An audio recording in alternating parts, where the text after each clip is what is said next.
Assalamualaikum warahmatullahi wabarakatuh. Selamat datang di episode menggunakan komentar pada list belajar HTML5 dan CSS3. Di sini kita akan membahas mengenai bagaimana kita akan menggunakan komentar pada file HTML dan CSS kita.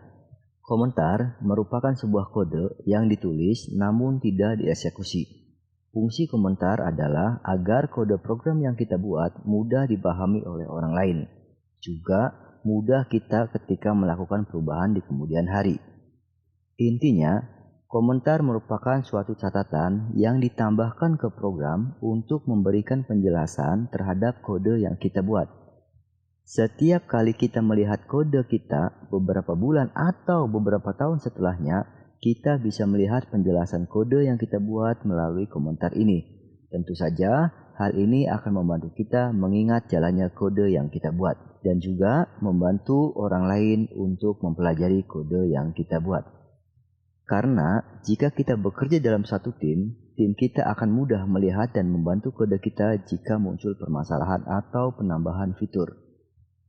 Untuk memulai komentar di halaman HTML, kita dapat menggunakan simbol lebih kecil dari, kemudian diikuti dengan tanda seru, selanjutnya diikuti dua tanda hubung. Ini adalah tag pembuka komentar, sedangkan di sini adalah tag penutup komentar. Komentar ditulis di sini, di antara tag pembuka komentar dan tag penutup komentar. Apapun yang kita tulis di antara tag pembuka dan tag penutup komentar tidak akan dieksekusi oleh program karena dianggap sebagai sebuah komentar. Misalnya kita tulis di sini adalah bagian dari header. Ini kita ganti bagian dari header. Kemudian kita simpan. Sekarang kita lihat di browser. Nah, bagian dari header yang kita tulis di sini tidak dibaca oleh browser. Browser tetap membacanya belajar HTML dan CSS. Nah, sekarang kita ganti ini menjadi header. Kita simpan. Kita jalankan di browser.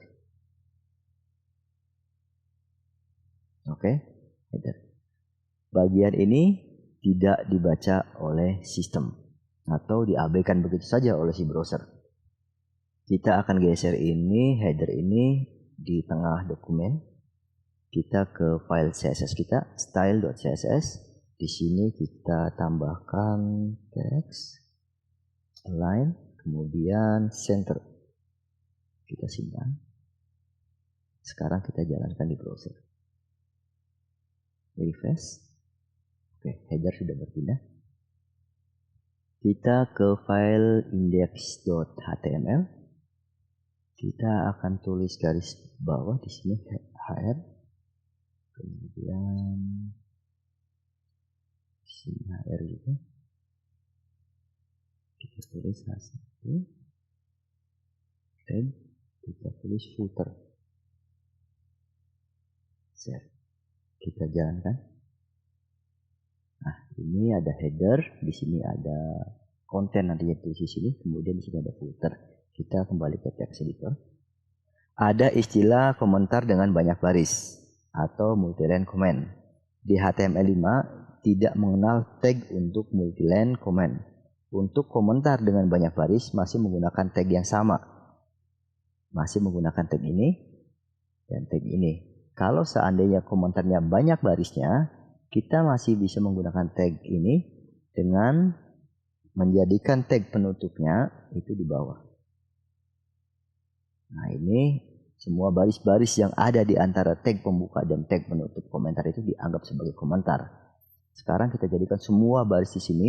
Di sini ada tulisan footer, di sini ada tulisan header, di sini ada hr2. Kita anggap sebagai komentar. Kita pindahkan ini di sini. Kemudian kita simpan.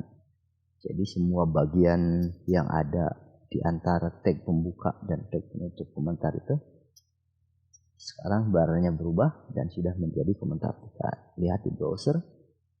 Nah, tidak ada apa-apa karena semua teks yang ada di HTML kita sudah dianggap sebagai komentar. Itu kalau seandainya ada satu kondisi di mana teman-teman mau menulis komentar dengan berbaris-baris, tetap bisa menggunakan tag ini, hanya saja penempatannya saja. Intinya semua yang ada di antara tag pembuka komentar dan tag penutup komentar tidak akan dibaca oleh browser. Kita kembalikan ke posisi awal.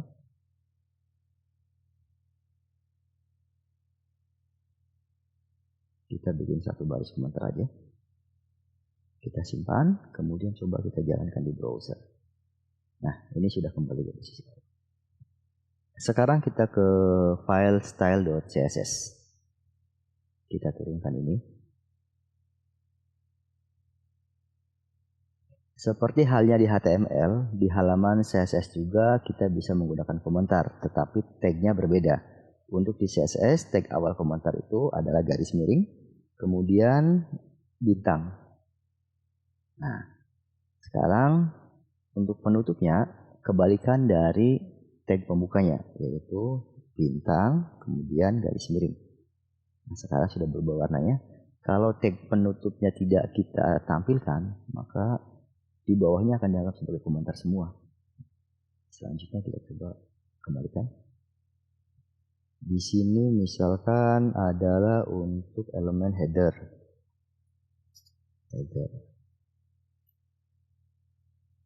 Nah, komentar ini menginformasikan kalau di bawah ini adalah elemen header.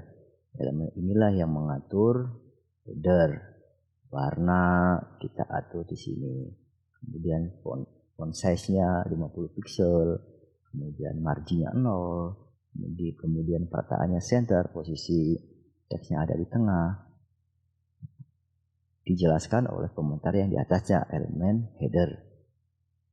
Sebagai contoh, kita kembali ke index.html. Kita akan menampilkan gambar di sini. Kita bisa klik img, kemudian src. File gambar itu ada di folder img, garis miring, gambar.jpg. Sekarang kita simpan, kemudian kita lihat di browser. Gambar yang tadi kita tulis di HTML sudah ditampilkan. Ukurannya terlalu besar, kita atur size gambar ini di file style.css. Di sini kita bisa kasih penjelasan menggunakan komentar. Elemen image atau gambar.